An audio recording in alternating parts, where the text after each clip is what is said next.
You are listening to KLRN Radio, where liberty and reason still reign. All writers are prone to becoming so attached to our characters and stories that we struggle to see why a passage may not be working. It takes another set of eyes to help us nurture our writing to full maturity.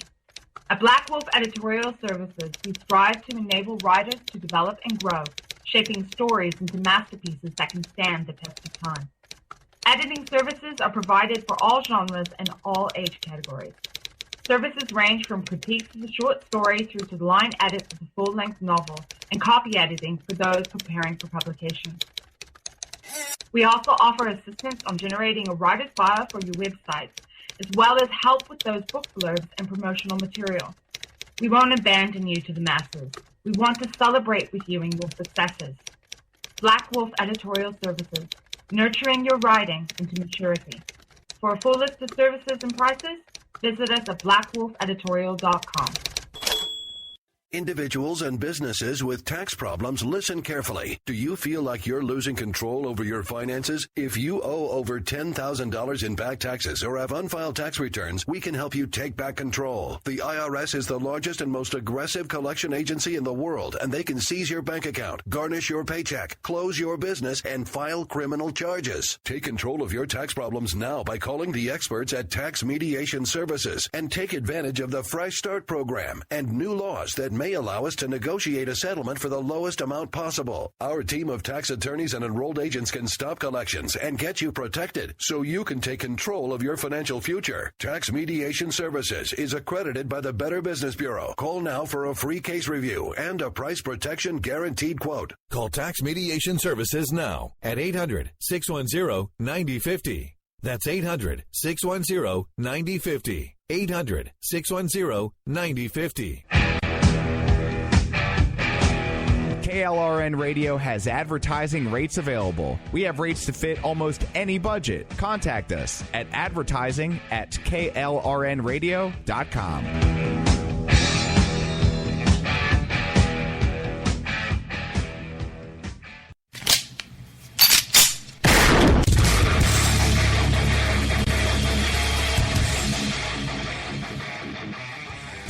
This is Slickery Trigger for Rebel Road Tactical. With proper care and feeding, your pistol will be ready when you need it, there to save your life. Shouldn't your gear be that good? Whether you need a holster for comfortable everyday carry or a tough-as-nails holster for your next training course, Rebel Road Tactical has what you need. Check us out on the web at rebelroadtactical.com. Tired of paying outrageous prices for Viagra? Well, we have great news for you. Now you can finally get Viagra at huge discounts. Healthy Man allows you to save up to $500 on Viagra. Why pay U.S. pharmacy prices of $15 per pill or more when you can get Viagra for less than $3 a pill? Call today and get 40 Viagra pills for only $99. This can cost as much as $600 at your local pharmacy. You can't afford not to call us. If you want Viagra at the lowest prices, never pay $15 a pill pharmacy prices again. Get Viagra for less than $3 a pill. Call 1-800-516-7602 today and save up to $500 and get 40 pills for just $99. Healthy Man is fast, easy, and affordable. Operators are waiting at 1-800-516-7602 to take your call right now. Call 1-800-516-7602. That's 1-800-516-7602. Again, 1-800-516-7602.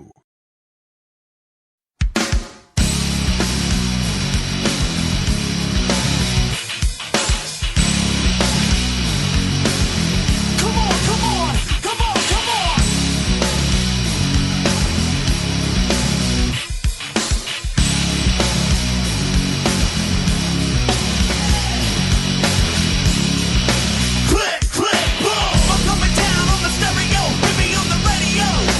Click, click.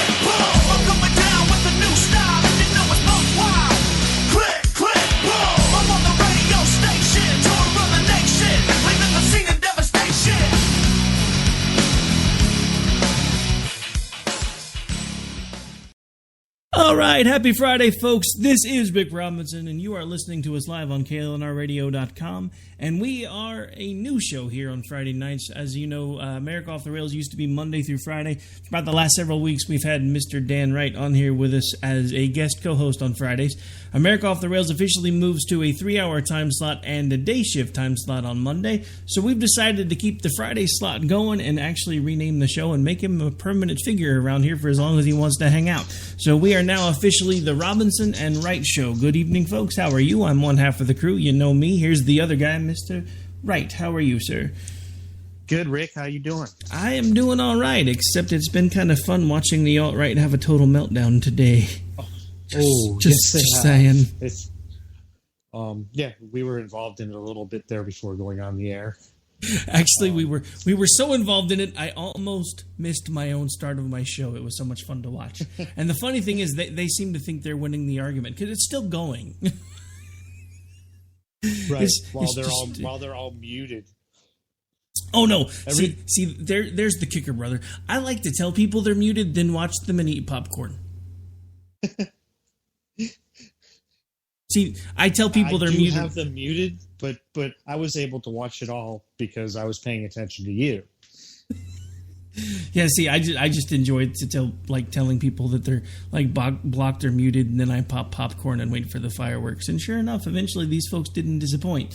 So it's been fun. You know, I mean, they've spent the whole night calling everybody that they don't seem to agree with fat, ugly, and terrible people, etc. And I'm just thinking, seems like you might be one of those all on the inside, even if you yeah, and the wonderfulness of them just bringing people's kids into it too. Dude, I love that. It was like, 6 minutes in before the oven comment, I was like, gee, I wondered when that was going to show up. Wow. Yeah. You know, this is the class that is the alt-right folks. These are the folks that are co-opting the Republican Party. And those of you, and look, I'm going to say this very carefully because I know some of you are doing this because you don't feel like you have any choice left at all. But for those of you that are supporting Donald Trump as anything other than a last-ditch effort to stop Hillary Clinton because you feel like you don't have any other choice available, you are willingly and knowingly helping the alt-right become an established part of the Republican Party. And they will continue to grow. We actually have a few minutes of audio from these folks saying the very same thing, that they're using the events of the day and they're going to be using chaos to make sure that they maintain control of the party that's basically now theirs. This was the gist of an hour-and-a-half conference that I made it about a third of the way through today before I had to go gouge my eyes out and, yeah, well, long story, but... Yeah, I couldn't get through it either. It was actually the first 10 to 15 minutes of it I found comical, but then it got to the point where it's like, these people really believe this, and it's really disgusting me. The first 15 minutes is comical. I mean, it really is. I'm going to use the term. The first 15 minutes, they literally cuck themselves. You know, I think we're going to call next week's show Go Cuck Yourself.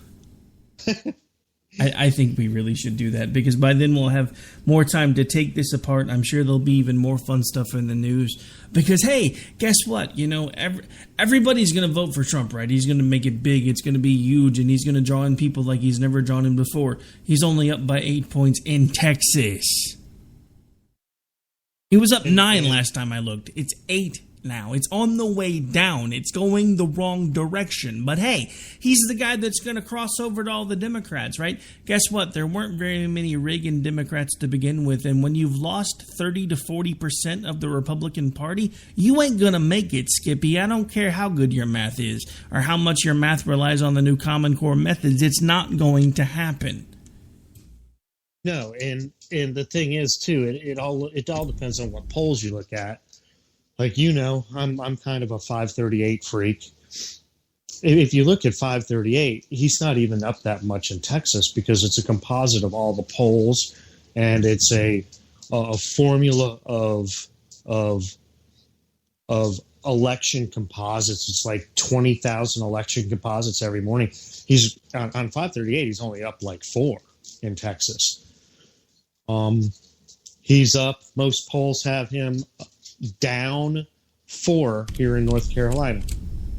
Could you ever imagine that North Carolina would be blue? North Carolina is blue right now. No. No. I never in a million years ever thought we would get to the point where states like Texas and North Carolina would either be blue or headed to blue. And it's all thanks to Donald Trump for basically running a caricature campaign of a Saturday Night Live version of what a Republican should be. The folks that ate it up based on the fact that, I mean, and here's the thing. Elections aren't about principles anymore. And we have audio that basically goes along with this that we'll be playing after the break. But elections aren't about principles anymore. They're about name recognition. They're about how well do you know this person's name. Never mind what they stand for. Can you remember their name when you're in the ballot box? That's all they're going to be worried about is can you remember their name? That's it. And do they have a D or an R next to that name? That's it. Neither, to me, it's the uniparty. It is what it is. I mean, in my mind, either one of them gets the White House. There really isn't a whole lot of difference. We got huge worries with either one of them. We've talked about it before. It all just needs to blow up and burn down. Something has to give, because it's a big old good old boys country club. That's all it is between both parties. There's really no difference. We're in trouble either way. Sorry, I didn't mean to leave you hanging. The wife was blowing up the phone. Big announcement for those of you following local football here in Oklahoma. The Washington Warriors just killed Purcell like 28-0, and my son was part of the game. Sadly, it was an away game, and I didn't have my allergy medicine with me, and I had to go get it filled, so I had to go to the chiropractor and then go to the pharmacy, and by the time I got home, I was like, you know what, I'm not even going to try to fight that crowd, because I'll get to see him play on Monday anyway, because right now he's playing JV and varsity, so I get to see him twice a week as it is. Besides, I'm starting to think maybe I'm a good luck charm, because anytime I don't go, they win. I'm just kind of thinking maybe I should start staying home. So, anyway, don't do that. I used to say that too. I'm completely kidding. I was just trying to make light of the fact that I feel kind of bad because I didn't go to my son's football game. But there's no way I could have handled being outside right now. And to make up for the fact that I'm coming in blind because I had no idea what you were talking about because the wife kept ringing my phone. I'm like, I'm on the air right now, right? And she's like, oh crap, I forgot. So yeah. So anyway, I'm back now. The good news is it's pretty easy to figure out what you were talking about. It's probably the fact that we're pretty much screwed. Because look, no matter who wins this election, we still lose. There is no clear path to getting us to the point where America will be better after this election than she was before this election. It's not going to happen under Trump. It's not going to happen under Hillary. The only thing that might save us is the fact that enough people are starting to figure out that both of them are jabronis, that we might be able to hold the majority in the Senate and the House long enough to make sure neither one of them can do any real damage.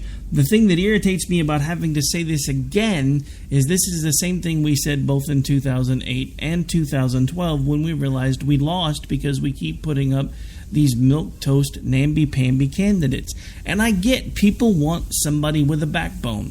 They want somebody willing to stand up and say what they believe. But they also need to make sure they pick somebody that understands that it's not win at all cost under any circumstances and the ends justify the means, because that's how Trump plays the game. That's how Trump has played the game his entire life. It's how he gets where he wants to be, by stepping on anyone who gets in his way, by refusing to pay contractors and then letting them take them to court, by filing bankruptcy and leaving people holding the bag, by changing his story depending on who he's talking to, and yet somehow this is the person that everybody thinks is going to make America great again. When did principles stop mattering? That's the question I've been asking myself and everybody I talk to all week. When did we stop standing for anything? Because we don't anymore. No, we don't. and it's kind of disheartening.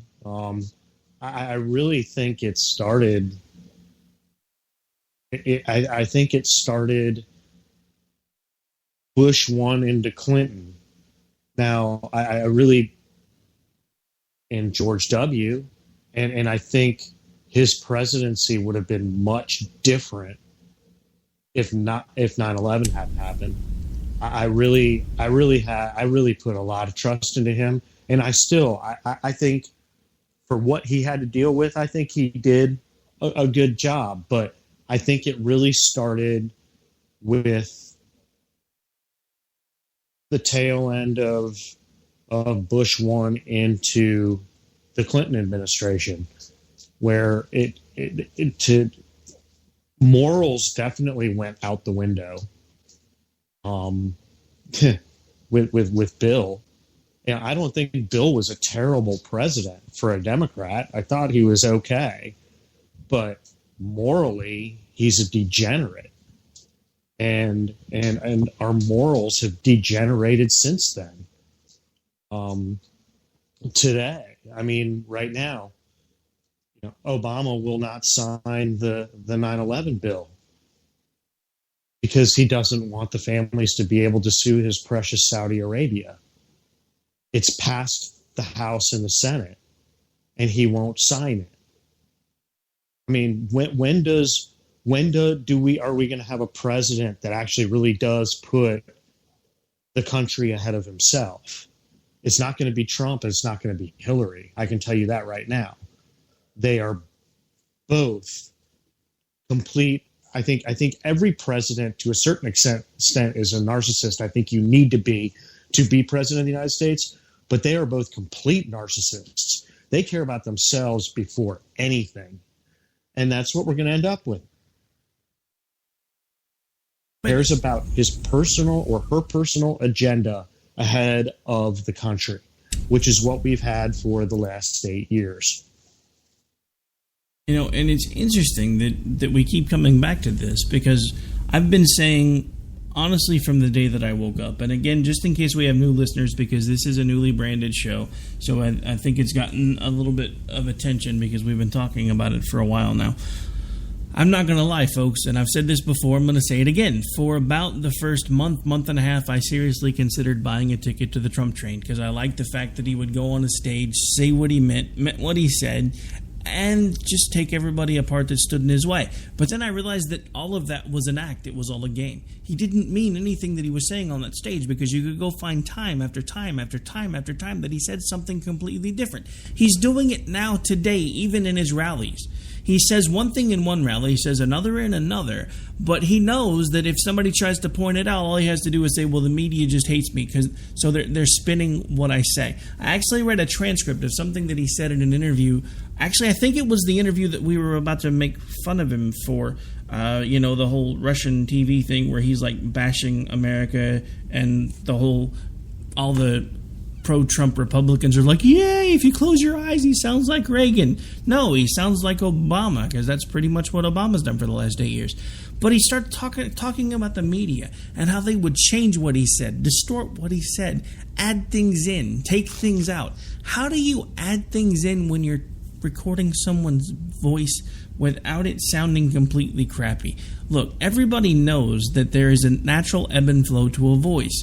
You can't take bits and pieces and put them together and have it sound natural. So the fact that he's saying that proves to me that, one, he doesn't understand technology. Two, it's just another way of him trying to discount the fact that more and more people are coming out and saying he's not saying the same thing in one group that he's saying in another, which is what we've been saying all along, because you can see proof of it all over YouTube, because he says one thing today, said something else several weeks ago, said something else even weeks before that. And at the time, if you try to bring out what he says in his own words and you play it for people, well, that's not what he meant. Correct. And to compare him going on Russian TV to Reagan dealing with the Russians, he he said he went on he talked to them like we were the greatest thing on the face of the earth and you couldn't screw with us. Trump goes on Russian TV and basically talks about how bad off we are with Obama in office. That's not how you go in and you talk to somebody that, I mean, I'm not going to sit here and say that Russia's an all-out enemy, but they are. They are. The Cold War ended, but it's two countries that still have never completely trusted each other. And to go in there and put down the United States is horrible. It's the opposite of what Obama's doing, but it's just as bad. But yeah, especially the alt-right, they're like, yeah, this is fantastic. He's letting Putin know that the United States isn't the way it should be, and he's going to make it the way it should be. But no, that's not good. That's not a good thing. These people don't understand that. He's making us weak, making us look weak, at least. No, and you're right, and that again is a lot of the problem, because this is what, trying to watch my language, because occasionally shows that I do go over to terrestrial, so I try to make sure that when we're doing a recording, I don't have the 7-second dump. I don't say something stupid. So this is what really annoys the crap out of me, to put it in a way that they don't have to dump later, in case it goes somewhere. The simple fact of the matter is, when Obama did his apology tour, when he went around the world and told them how terrible we were and apologized for the way America had been treating them before he was president, the right was incensed, and as well they should have been. The left should have been just as incensed, but they weren't, because it was their guy. But, you always hear all these things about, well, the Republicans aren't partisan like the Democrats. We really believe in the things that we say, and when people do something different, that's when we call them out. Well, no, not effective today, folks. Not effective today. Because the story came out about everything that Trump said and did on a Russian-owned television station, and the things that he said, and the right cheered, and the left flipped out. So they were okay with it when it was Obama, but then when it was Trump, because the right had such a fit, well, what's the right going to say about this one now that it's Trump? Well, what did you expect them to say? These aren't even officially the right anymore.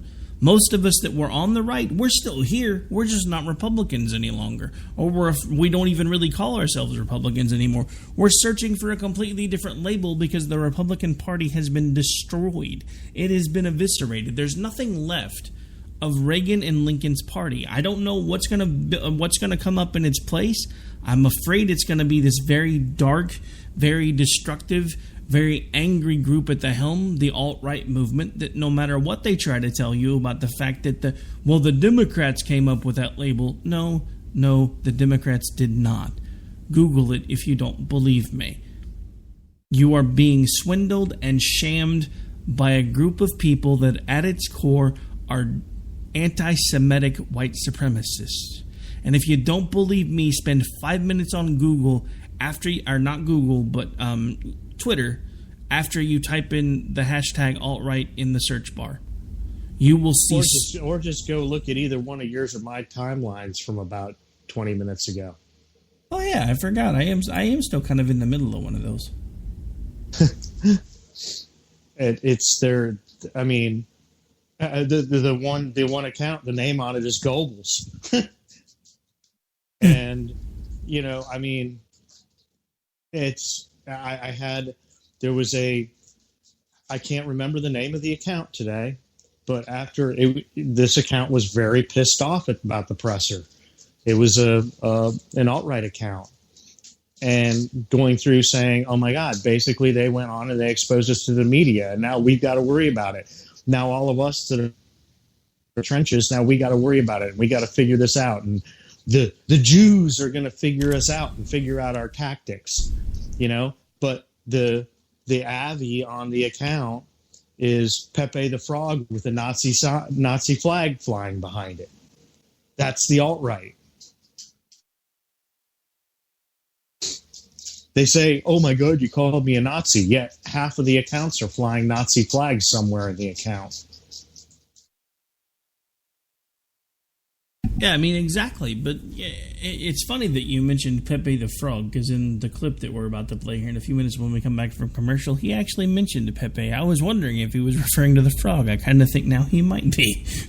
Yes, he was. All right. So at this point, believe it or not, folks, we're already nearing the bottom of the hour. We're going to go ahead and take a break real quick because we do have some audio that we need to play when we get back from the break. And that way we've still got plenty of time to talk about said audio.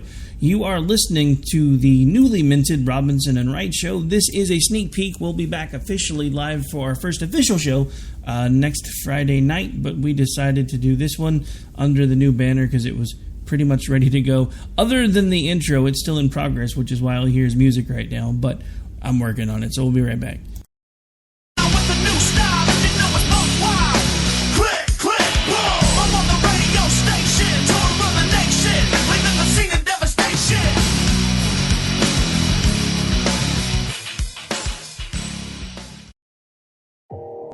You are listening to KLRN Radio, where liberty and reason still reign. All writers are prone to becoming so attached to our characters and stories that we struggle to see why a passage may not be working. It takes another set of eyes to help us nurture our writing to full maturity. At Black Wolf Editorial Services, we strive to enable writers to develop and grow, shaping stories into masterpieces that can stand the test of time. Editing services are provided for all genres and all age categories. Services range from critiques of a short story through to line edits of a full-length novel and copy editing for those preparing for publication. We also offer assistance on generating a writer's bio for your websites, as well as help with those book blurbs and promotional material. We won't abandon you to the masses. We want to celebrate with you in your successes. Black Wolf Editorial Services, nurturing your writing into maturity. For a full list of services and prices, visit us at blackwolfeditorial.com. Individuals and businesses with tax problems, listen carefully. Do you feel like you're losing control over your finances? If you owe over $10,000 in back taxes or have unfiled tax returns, we can help you take back control. The IRS is the largest and most aggressive collection agency in the world, and they can seize your bank account, garnish your paycheck, close your business, and file criminal charges. Take control of your tax problems now by calling the experts at Tax Mediation Services and take advantage of the Fresh Start program and new laws that may allow us to negotiate a settlement for the lowest amount possible. Our team of tax attorneys and enrolled agents can stop collections and get you protected so you can take control of your financial future. Tax Mediation Services is accredited by the Better Business Bureau. Call now for a free case review and a price protection guaranteed quote. Call Tax Mediation Services now at 800-610-9050. That's 800-610-9050. 800-610-9050. KLRN Radio has advertising rates available. We have rates to fit almost any budget. Contact us at advertising@klrnradio.com.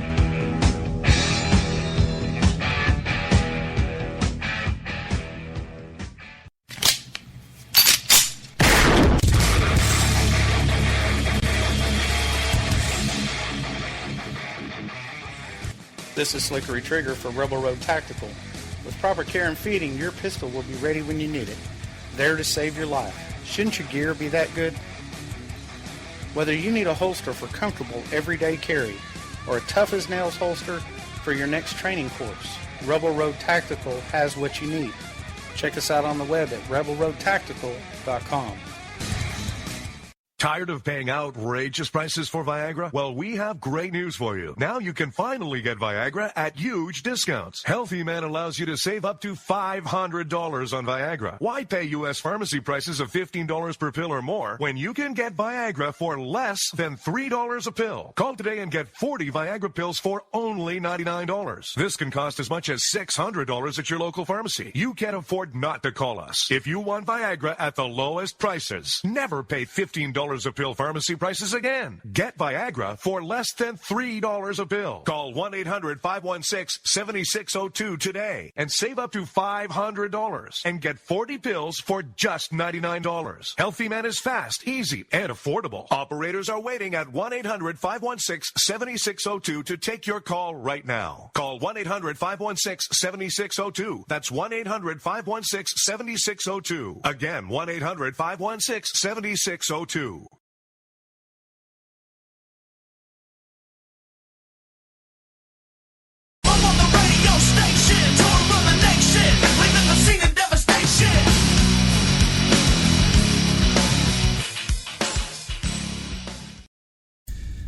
All right, folks, we are back. We are live. This is Robinson and Wright. I'm Robinson. He's Wright. And we've been talking about the alt-right, which makes that title even more interesting.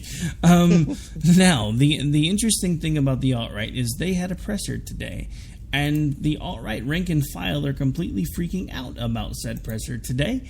And again, it was like an hour and a half long. I only made it about 30 minutes in. I really didn't have much time to clean up a lot of the audio, but I wanted to grab at least one very important piece that I wanted you guys to be able to hear.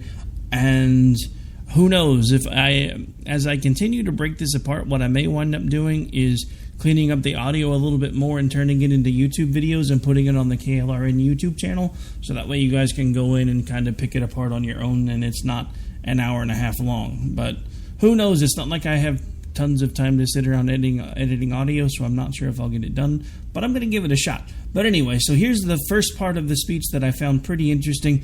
We were about 30-45 seconds in when I started clipping it out, so this is what I believe his first name is Richard. For some reason I can't ever remember his last name, but he's the one speaking right now, so here we go. Be authentic to the fact that we live in this. We live in a fragmenting, decaying society. We live in a society of a great deal of degeneracy. We live in a society in which the fundamental moral norms are liberal. And we are attempting to fight our way out of that. And sometimes that's going to involve using the means that are at hand. That's going to involve being a part of this fragmenting group. That's going to involve dank memes. It's going to involve Pepe. It's going to involve unleashing a little chaos. But that is being authentic to the current year. That's being authentic to the time. In terms of Trump, I'll be very brief. I've probably gone. That's all right. It's my conference. In terms of Trump, I think there is a bit of a myth that Trump invented the alt-right or something. Well, there's a very stupid myth that is put forth by Hillary Clinton that the godfather of the alt-right is Vladimir Putin. Being that I was thinking, he's our godfather. I don't know if he is funding us, but if he's our godfather, I guess we should pay him. So I don't know. Anyway, that is rather dumb. But there's also a notion that this just was invented by the Trump movement. That is false. The alt-right was not invented by the Trump movement. I think that what we see in Trump is it's to a degree about policy. The fact that Trump, from day one, defined his campaign in terms of immigration, I think that was key and extremely important. But I don't think our support of Trump is really about policy at the end of the day. I think it actually, you could say it's about style over substance. Because, policy, what does that really matter? I think it's really about Trump's style, the fact that he doesn't back down, the fact that he's willing to confront his enemies, mostly on the left. There's something about him, there's something high energy that is... Okay, so that's the part that I ripped and cleaned up as best I could. Now, a couple of key points in there. I don't know if you noticed it in the very beginning of the audio clip, but he basically said the ends justify the means when he said that they needed to use the means of the day. That's basically another way of saying at this point we're going to do whatever we have to do to get to the end result we want, and therefore the ends justify the means, no matter what means we take. Also, I want to direct you to 2016 sounding remarkably like 2008, when basically the left said, we don't really much care about whether or not Barack Obama's got very much policy experience, we like him for that their style. Yeah, that's us now. That's exactly what I've been saying for months and months and months and months, is the right stood there and they laughed and they pointed at all of these hucksters that were snowballed by Barack Obama. And we had the chance to finally put up someone in this election cycle that could have finally started putting the country back on the correct path. And we didn't, because we bought style over substance. Because that's Trump in a nutshell. It doesn't matter that his policies don't matter, because he sold it with style. He sold it to the alt-right with style. He sold it to his supporters with style.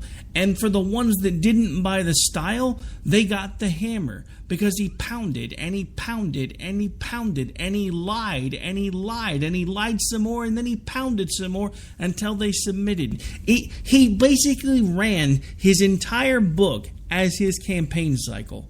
Lie again, lie some more, keep lying until they believe it. If they don't believe it at that point, badger them until they do. This is what he's been doing for years. It's what, for the last year, almost, 13, 14 months now?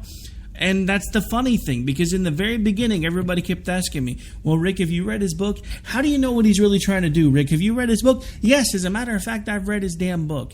And for those of you that are asking me whether or not I've read it, did you bother to read it? Because about 40 pages in, you would have realized that he's been running the game of his book on the American public this entire time, and a lot of you bought it hook, line, and sinker. The rest of you who didn't were so terrified by your conditioning and the fact that the media and the two parties tell you that nobody but a Republican or a Democrat can ever be president, that even though 60% of us hate them both, hate their policies, don't think either one of them is the right choice for the country, everybody's still picking up the banner and pulling the lever that they think is going to get them the closest to their results, because, by God, we can't try anything new, because we've been told that we can only have a Democrat or a Republican president. I want to remind you that if that were true, Abraham Lincoln would have been a Whig, not a Republican. Absolutely.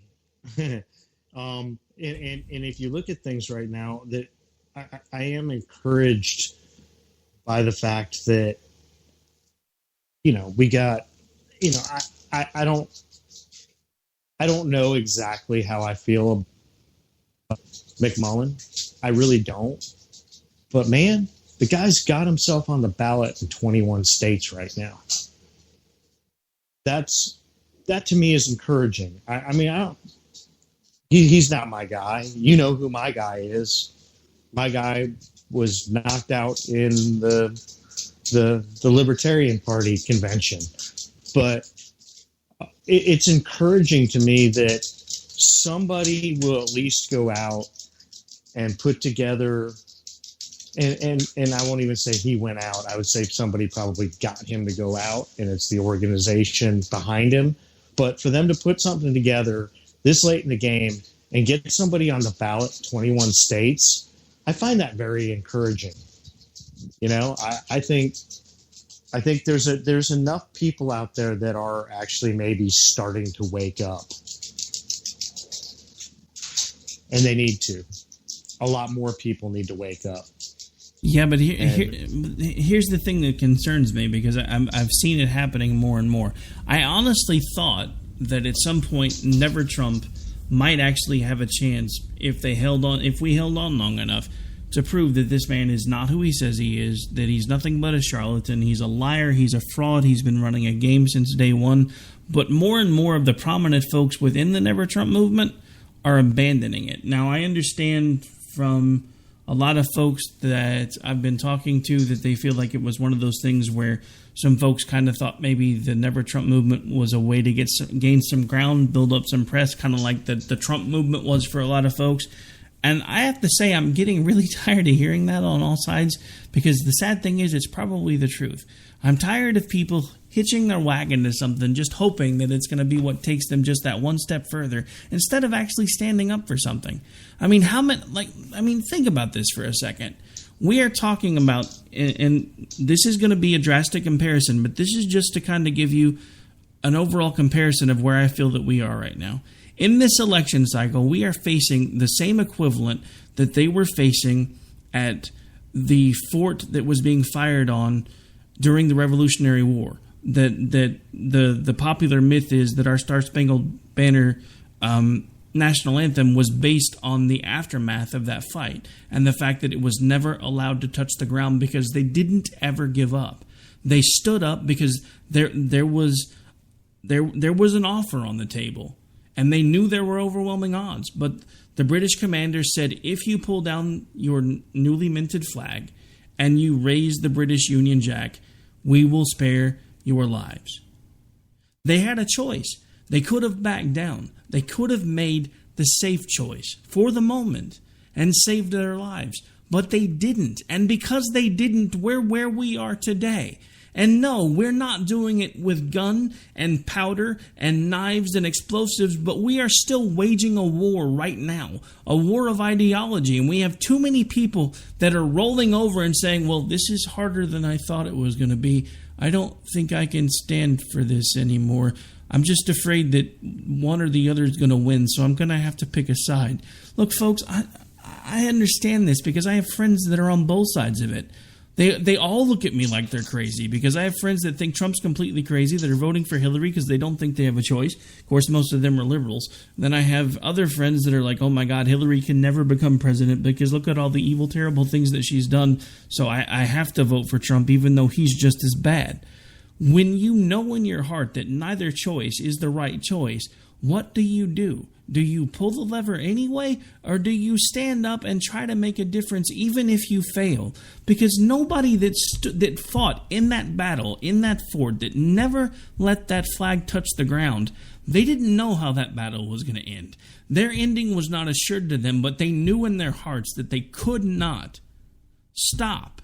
They could not give in. They could not surrender because if they did, the movement they started would die. And if they had, we wouldn't even be having this conversation right now. Or if we were, I'd probably have a British accent. And that's how important this stuff is because you don't know about history until well after the fact. And if we don't stand up now, then who's going to? Are we going to continue to let these people on both sides tell us what we need to do, when we need to do it, and how we're going to do it? These people are supposed to be working for us, not the other way around. But we keep rolling over. Well, maybe we'll get them next year, Rick. Maybe we'll get them 4 years from now, Rick. Why can't we do it now? 60% of us don't want either one of them. Pick somebody. Let's at least get it to the point where it's being split up in the Congress and make them pick. And if they pick wrong, then kick them all out and start over. I'm so tired of being told that we don't have a choice. We have to vote Republican or we have to vote Democrat, Rick. It's the only thing that can work, Rick. It's what the media tells us. It's what all the history books tell us. It's what we got to do. No, that's crap. And I'm tired of hearing about it. And I'm sorry, I'm getting really, really worked up. So I'm going to shut up now. No, you are, and that's good. That was a very good rant. And you know me well enough now. We've been friends for a while, and I left the Republican Party almost 13 years ago, and I muddled around and tried to talk to people and tried to do what I could, and I latched onto the Libertarian Party, which I'm now very disappointed with because they made the absolute wrong choices in this election too. I honestly think that Austin Peterson would be. I can guarantee. I would stake my life on the fact that he would be at 15% right now, and there would be no question that he would be in the debates because I know how many people like him, and what the Libertarian Party was thinking was, no, we got to go with somebody more liberal. No, you don't. If they had nominated Peterson, all of the borderline never Trumpers like you talked about that are now kind of basically leaning towards voting for Trump, they would have had somebody because I saw it happening. I was paying attention to his campaign, and when Rubio dropped out, a bunch of Rubio people came over and started really seriously considering him. When Cruz dropped out, A bunch of Cruz people came over and really started considering him. They didn't want any part of Johnson. I don't understand what the Libertarian Party did. And this is something that I've been doing for 13 years. And I came back to the GOP for this election because I looked at our choices and I liked Walker, I liked Rubio, I liked Fiorina, I liked Paul, I liked Cruz. I liked a good chunk of the 17. But Trump jumped in. And like I said, Trump was number 23 out of 17 for me. And I said it from day one, from the day he announced that I will not vote for him. I will not support him. I don't want anything to do with him. And I gave my reasons on social media and everywhere I could. And now I'm being told that I'm the one that is going to put Hillary in the White House because I won't vote for Trump. And what I say to that is I say, go screw. Because I said it the whole time, and I'm going to stand on it. And I know there are people that will, and I know there are people that have buckled. Well, you and me and the people that will stand on that, hopefully we can keep moving forward and get something together. We need to work on something because something needs to happen. There, I had my rant. You had your rant. Yeah, but your rant was more civilized. I actually felt my blood pressure going up, which is why I finally stopped myself. Well, I felt mine going up too. I was trying to control myself a little bit. I don't know. I mean, but I've been doing this for 13 years, and every time I get this little inkling of hope, it just gets dashed, but I'm not going to stop doing it. I mean, I get it from my mom and my brother. My brother's a liberal. My mom is a Republican. And, you know, I mean, right now, my mom is just completely and totally pissed at me because I won't vote for Trump. Not to the point where she won't talk to me, but she read me the Riot Act. I'm like, okay, whatever. That I'm not going to, Mom. You know, what do you want me to tell you? I told her, what made her mad is I told her, I said, I've never voted for a Democrat in my life, and I'm not going to start now. Oh yeah, they hate it when you say that. I actually was at a family gathering a few months ago, and they started talking politics, and I'm like, I know we usually are on the same page here, but you guys might not want to have this conversation right now. And they just started looking at me because, I mean, they know what I do five days out of the week and on weekends and any spare chance I have. And they're just looking at me like, what are you talking about?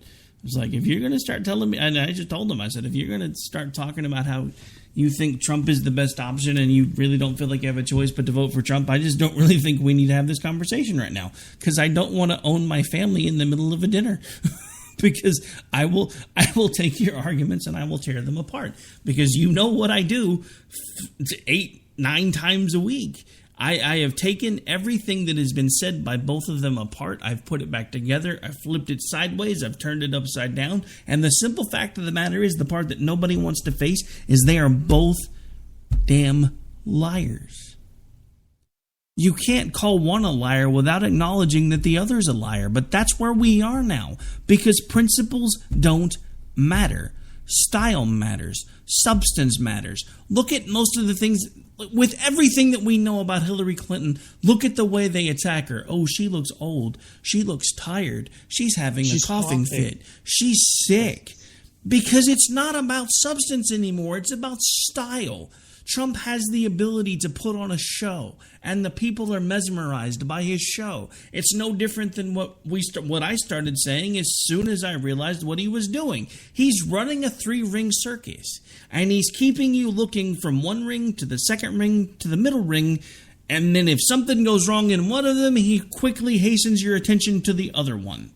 And that's what he does. He keeps you distracted. He keeps you off balance. He keeps you angry.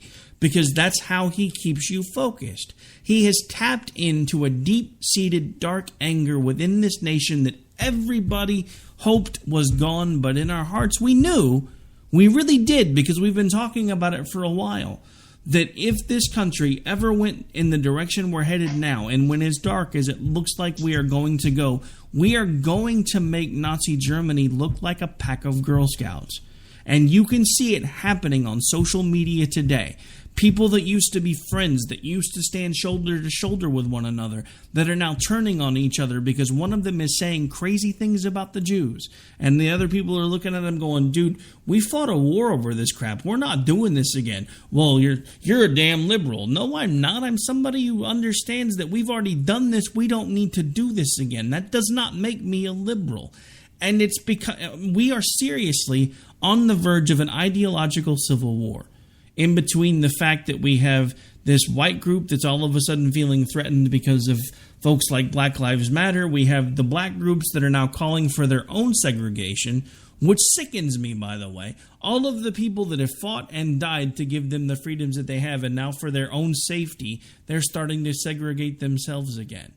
So you're telling me that all of this noise that you've made for the last 40 years about how you wanted to be free and you wanted to be treated just like everybody else, that was just crap? Because now that you are free and you do have the ability to be treated like everyone else, you want to retreat back to your own areas, you want to have your own money, you want to have your own police force, you want to have a black bank, black grocery stores, black schools, all the things that you used to have, but when the government made you do it, it was wrong? But now that you want to do it, it should be okay? Yeah, it's funny. A friend said something today. They said they would like to see Black Lives Matter and the alt-right just kind of come head to head in the middle of desolate Montana somewhere and with each other, and then the country would be fine. And no! I was there. Remember, because I posted the musical from so. And there's two extremes in this country right now, with a bunch of people caught in the middle, and a lot of people in the middle are just scared and just going to vote how they're going to vote based on those two extremes, and then there's the rest of us that are like, you're all wrong. And you are. It's don't vote out of fear. Stop voting out of fear. That's what got us here. That's the people in the media with the fear mongering and everything else. That's what gets us to this point. Don't listen to the fear mongering. Listen to what you feel. And if you don't feel what I feel, that's fine. Vote the way you want to vote and be for what you want to be for. But the problem is everybody listens to all of this fear. Listen to fear. You can't listen to fear. Fear will take you in the wrong direction, and that's what's happening now. Everybody's scared. That's like with my mom. I mean, my mom's older, obviously. And she really believes that if Hillary Clinton gets into office, that her retirement is going to be gone, and that she will not be able to own a gun anymore, and everything's going to be gone, and that's going to be it. Her life is over.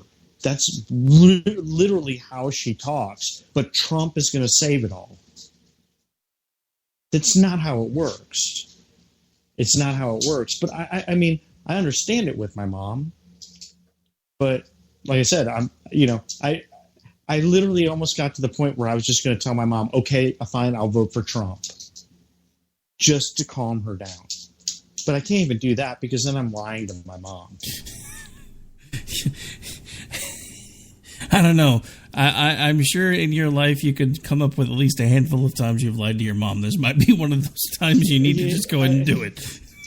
Not since I was a little kid, to be honest. I really and the whole situation. We had, I say we. I won't even say we, because I'm really not a Republican, though I re-registered as one this year. But the situation of getting the whole liberal regime out of the White House was a shoo-in for this election. It was a shoo-in. I don't care who it was. I don't care whether it was Rubio, Walker, Paul, Cruz, Fiorina. I don't care if it was, to be honest with you, I don't care if it was Jeb Bush. Better still. Dude, do you remember how we all were about Jeb Bush? No way do we need another Bush in the White House. Can we get a reset and get Jeb Bush back on the stage, please? Can somebody make that happen? Or John Kasich, please give me John Kasich back, please. You know, I mean, be honest with you, that was my mom's guy, was John Kasich, and I was cool with that. I was like, okay, John Kasich is John Kasich, but I would take any of them back right now, any of them. But we had such a strong group up at the top. I mean, like I said, with the names I named, I mean, any one of them would have walked the floor with Hillary. Any one of them. And to be honest with you, Cruz was maybe the least likely to be able to do it of those names, only because he was the most conservative of all the candidates, who now all of the Trump supporters say is a liberal. Ted Cruz is probably pretty close to the most conservative guy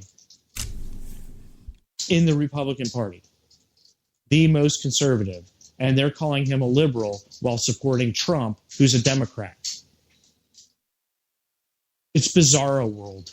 That's how I'll leave it. It's just bizarro world right now. Well, no, I mean, you're exactly right, because here's the thing that nobody noticed. As soon as Trump wrested control of the party and started bringing all of these...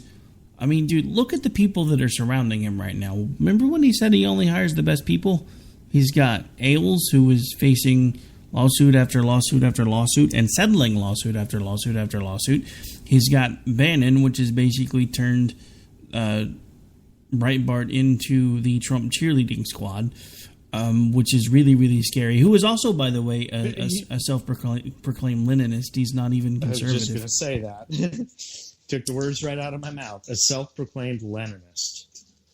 And that's who he's surrounding himself with. And then you see him constantly in this love fest with Putin. I'm almost 1,000% certain that Donald Trump in his room has a shirtless poster of Putin that he masturbates to every night. I'm just saying. He very well may. I've seen the memes, and the memes didn't shock me at all. You know, with Donald riding on the back of the horse with the shirtless Putin. I've seen the same memes you refer to. Well, believe it or not, partner, we are officially out of time. Wow. Man. The first show went really long. Who knows? Maybe we'll start extending it a little bit once football season's done. But for now, I have to keep it an hour. Soon as football season's out of the way, if you're up with staying up a little bit later, we might extend it if you want. But I got people coming in hot here in about 10 minutes, so I got to get things shut down before the noise starts. So on the way out, why don't you remind folks where it is that they can interact with you when you're not hanging out with me? You can find me on Twitter at 1911G_fan. That's FAN. And I also do a show on Wednesday nights on HonAmericaRadio.com with Jason Taylor, who is at Han America, and we do show on Wednesday nights. It's pretty entertaining. We have quite a variety of regulars on there that gets a little out of control, but it's fun. And I, of course, am Rick Robinson, one of the head honchos around this place right here. I do radio here 5 days a week, sometimes twice a week now, or twice a day now. We have America Off the Rails now moving to 11 to 2 Eastern. So feel free to check that out in the mornings. It'll come on right after the Conservative Commando radio show ends. And then, of course, on Tuesdays and Thursdays, I do the Jen and Rick show with the very venerable Miss J.R. Homestead on Twitter, who's also a part of Misfit Politics, so check out her writings there if you so choose. And then, of course, every Friday night, I'll be here with Dan doing the Robinson and Wright show, and we do that every Friday night at 11 Eastern. And then, of course, usually I do Finding Common Ground on Saturday mornings. Yes, folks, I know I'm a workaholic. It's been about 6 years since my last meeting because there's no Workaholics Anonymous. But so I do that usually live every Saturday morning at 10 a.m. We aren't doing live shows tomorrow, but I do have a special show that I'm putting together.